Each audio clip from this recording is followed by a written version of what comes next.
Hi, everybody. This week I traveled to New England, where I was joined by 4 governors who are working to raise the minimum wage in each of their states.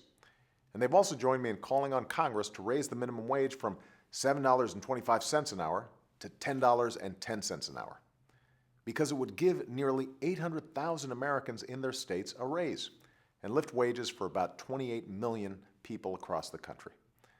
So these governors aren't waiting for Congress to make up its mind.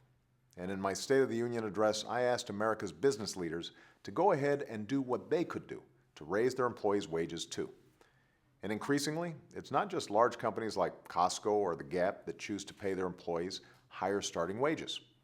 It's smaller businesses like Jackson's, a family-owned ice cream parlor in South Florida. They answered the call and raised their wages so that more than 70 employees would earn at least $10.10 an hour without cutting back on hiring.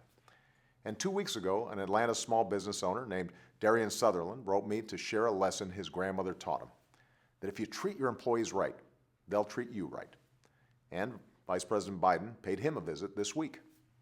I agree with these business owners, which is why I issued an executive order requiring federal contractors to pay their employees a fair wage of at least $10.10 an hour. It's good for our bottom line, and working Americans have struggled through stagnant wages for far too long.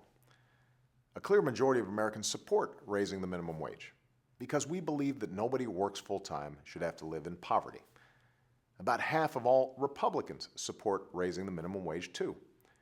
It's just too bad they don't serve in Congress, because the Republicans who do serve in Congress don't want to vote on the minimum wage at all.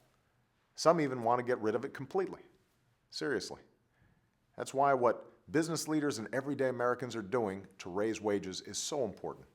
Because change doesn't come from Washington. Change comes to Washington. I've always believed that, and it's true in this case too. Outside Washington, Americans are ready to put aside old political arguments and move this country forward. The American people are way ahead of Congress on this issue, and we've just got to let Congress know that. It's time for 10-10. It's time to give America a raise, and it's time to restore opportunity for all. Thanks, and have a great weekend.